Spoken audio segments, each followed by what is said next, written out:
I'm Keith Larson. I'm a scientist at Umeå University, and we're actually just very close to the Abisko Scientific Research Station, and there's a bird monitoring site here.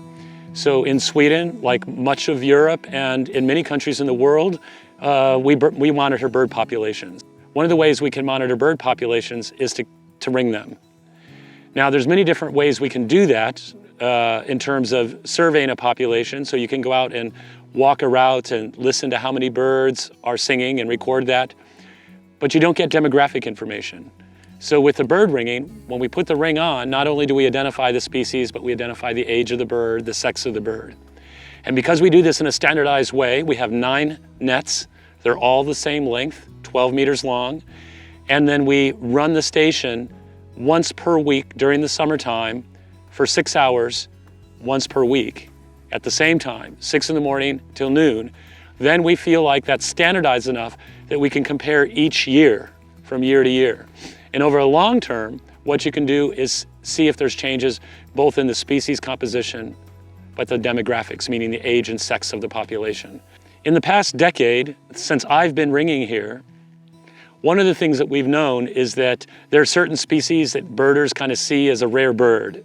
So, maybe in your backyard, at your feeder, you see something that maybe only occurs further south or further to the west or to the east, and bird watchers get excited about that.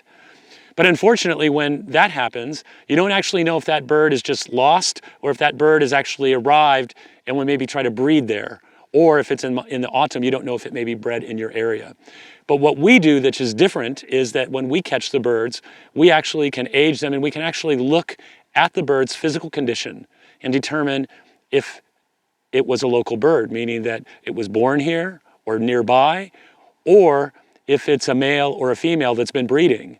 And so at this site, since 2015, we've identified several species of birds that we definitely know have been cited as rare birds here, but we have identified them as clearly breeding here. And they hadn't been breeding here a decade ago, 20 years ago, 30 years ago. So in terms of species that we have confirmed breeding, that we did not have confirmed breeding records before, lesser spotted woodpecker, we have chiffchaff, we have chaffinch, and we have robins. So those are just 4 examples. And what I think is interesting about that is that those are all species that would be familiar to people who live south of here or to the east of here. So they're what we would maybe consider maybe a more warm climate species, and they're moving up here. We do see certain species that show up one year and then not another year, things like blue tits. And so some years we have blue tits or we have waxwings, but not in all years. So across Europe, many species are declining, and the causes of that's unclear. And here in the north of Sweden, what has largely been considered like one of the most common species of birds, the willow warblers, in the last decade or so has declined dramatically. And it's unclear why. It's still, we catch them, we've caught many today, but when you look at the abundance from the bird monitoring, both this type of work and then the other types of bird monitoring schemes in Sweden, we can see all across the north of Sweden that the willow warbler is declining. So that's a good example. I think that this type of bird research is very nice because it also tells us something about the timing of bird migration when they arrive in the spring, the phenology of the birds. Many people are familiar with the fact that if you have a bird feeder, that you're seeing birds showing up earlier in the spring, and it's the same up here. The birds are showing up earlier, and in some years they're actually starting to nest earlier.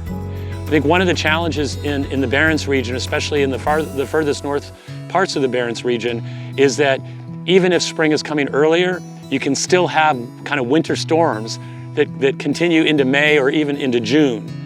And so that may be something that still limits the populations from breeding earlier, even though we may see them arriving earlier.